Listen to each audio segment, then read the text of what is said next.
Hey guys welcome to my channel. ఈరోజు almost మనందరి favourite recipe chole భటోరీ ఎలా తయారు చేయాలో చూద్దాం. ఇది పక్కా నార్త్ ఇండియన్ స్టైల్ అండ్ ఇది ప్రిపేర్ చేసింది కూడా one of my north Indian friend. ఆ అమ్మాయి ప్రిపేర్ చేస్తా అంటే నేను రికార్డ్ చేశాను. మొన్నటి వరకు నేను కూడా పూరి అన్న భటోరీ అన్న సేమ్ అనుకున్నాను, కానీ ప్రాసెస్లో చాలా డిఫరెన్స్ ఉందండి. అది నేను ముందు మీకు ఎక్స్ప్లెయిన్ చేస్తాను. ముందైతే ఓవర్ నైట్ సోక్ చేసుకున్నటువంటి వైట్ చెన్నా కానీ బ్లాక్ చెన్నా కానీ ప్రెషర్ కుక్కర్లో యాడ్ చేసుకొని ఇందులో బిర్యానీ స్పైసెస్ అన్నీ యాడ్ చేసుకోండి. లైక్ పట్టా, లవంగం, బిర్యానీ ఆకు, స్టార్ అనాసే, నల్ల యాలకులు, మామూలు యాలకులు, అలానే 1 టేబుల్ స్పూన్ టీ పొడి కాటన్ క్లాత్లో వేసి ముడి పెట్టుకొని ఇందులో యాడ్ చేయాలండి. ఆ రోజు నాకు అవైలబిలిటీ లేక నేను యాడ్ చేయలేదు.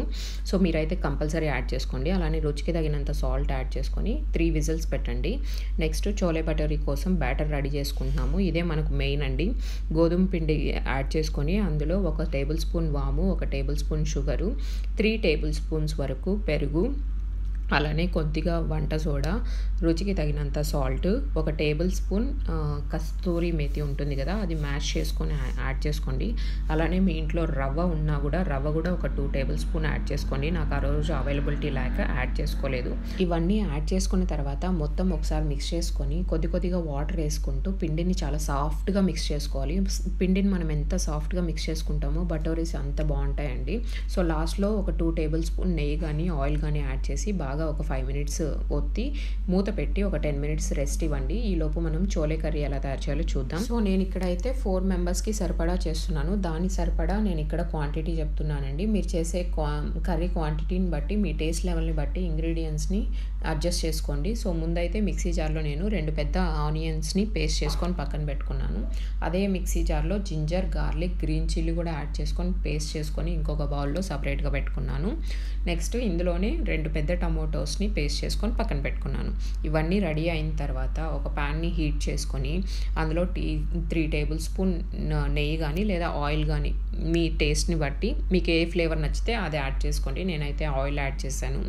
ఆయిల్ వేడెక్కిన తర్వాత 1 టేబుల్ స్పూన్ జీలకర్ర, 1/2 టేబుల్ స్పూన్ పెప్పర్ యాడ్ చేసుకోండి. ఈ క్రష్డ్ పెప్పర్ అనేది ఆప్షనల్ అండి. ఫ్లేవర్ నచ్చిన వాళ్ళు యాడ్ చేసుకోండి, లేదంటే టోటల్గా స్కిప్ చేసేయండి. డిఫరెన్స్ టేస్ట్లో అయితే ఏం పెద్ద డిఫరెన్స్ ఉండదు మీరు స్కిప్ చేయడం వల్ల. సో నెక్స్ట్ ఇందులోనే 1 2 రెడ్ చిల్లీ యాడ్ చేసుకొని మనం ఆల్రెడీ రెడీ చేసి పెట్టుకున్నటువంటి ఆనియన్ పేస్ట్ని యాడ్ చేసుకొని మూత పెట్టి మధ్యలో కలుపుకుంటూ ఆనియన్ పచ్చి వాసన పోయేంత వరకు మనం కుక్ చేసుకోవాలి. వన్స్ ఆనియన్ పేస్ట్ కుక్ అయిన తర్వాత మనం రెడీ చేసి పెట్టుకున్నటువంటి ginger, garlic, green chilli paste కూడా యాడ్ చేసుకొని అది కూడా పచ్చి వాసన పోయేంత వరకు 1 మినిట్ మిక్స్ చేసుకుంటూ కుక్ చేసుకొని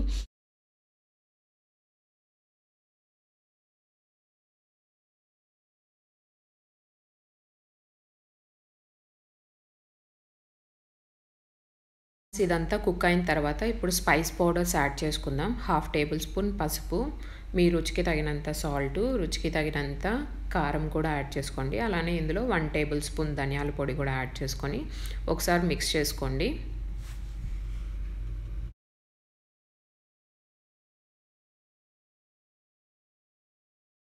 నెక్స్ట్ ఇందులో టమాటో పేస్ట్ కూడా యాడ్ చేసుకొని మిక్స్ చేసుకొని రా స్మెల్ రాకుండా ఒక మినిమం 5 మినిట్స్ అయినా లో ఫ్లేమ్లో కుక్ చేసుకోండి.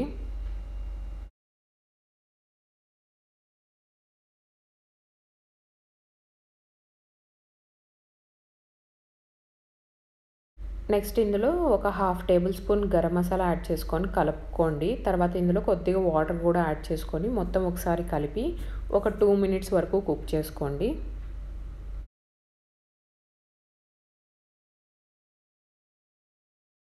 వన్స్ మనకు ఈ మసాలా పేస్ట్ మొత్తం ఇలా ఆయిల్ సపరేట్ అయ్యేంత వరకు కుక్ చేసుకున్న తర్వాత ఆల్రెడీ బాయిల్ చేసి పెట్టుకున్నటువంటి చన్నాని వాటర్తో సహా యాడ్ చేసుకొని ఒకసారి కలుపుకోండి. మీ కర్రీ కన్సిస్టెన్సీ బట్టి వాటర్ యాడ్ చేసుకోండి.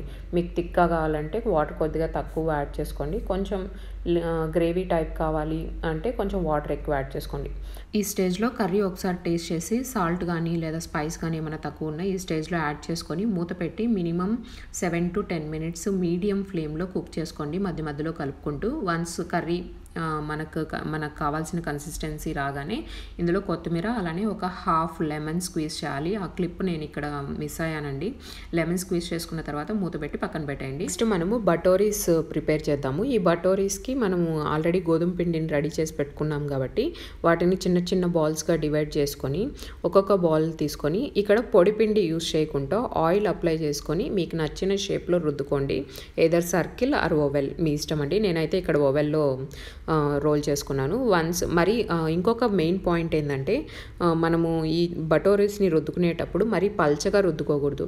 కొంచెం మందంగా రుద్దుకోండి. వేడి వేడి ఆయిల్లో రెండు పక్కల ఇలా ఆయిల్ వేస్తూ కొంచెం క్రిస్పీగా ఫ్రై చేసుకోండి. అది కూడా ఇంపార్టెంట్ యాక్చువల్లీ. మామూలుగా మనం పూరి అయితే కొంచెం సాఫ్ట్గానే తీయేస్తాం కదా, ఈ బటోరీస్ అయితే కొంచెం క్రిస్పీగా ఫ్రై చేసుకుంటే బాగుంటుంది. చూడండి ఎంత యమ్మీగా ఉందో. చెన్నా కర్రీ బటోరీ రెడీ అయిపోయింది. నిజంగా అయితే టేస్ట్ అయితే వేరే లెవెల్లో ఉందండి. ఆ అమ్మాయి చేసిన ఈవెన్ సాల్ట్ స్పైసెస్ అన్నీ కరెక్ట్గా యాడ్ చేసింది. మా ఇంట్లో వాళ్ళందరూ ఇది తిన్న తర్వాత యాక్చువల్గా మాకు ఈ టేస్ట్ చాలా నచ్చి ఆ రోజు బ్రేక్ఫాస్ట్ సేమ్ లంచ్ కూడా మేము రైస్ స్కిప్ చేసి చోలే భటూరీనే తిన్నామన్నమాట. అంత సూపర్ టేస్టీగా ఉంది. మీరు కూడా ట్రై చేసి మీకు ఎలా కుదిరిందో నాకు కమెంట్స్ ద్వారా తెలియజేయండి. Thanks for watching.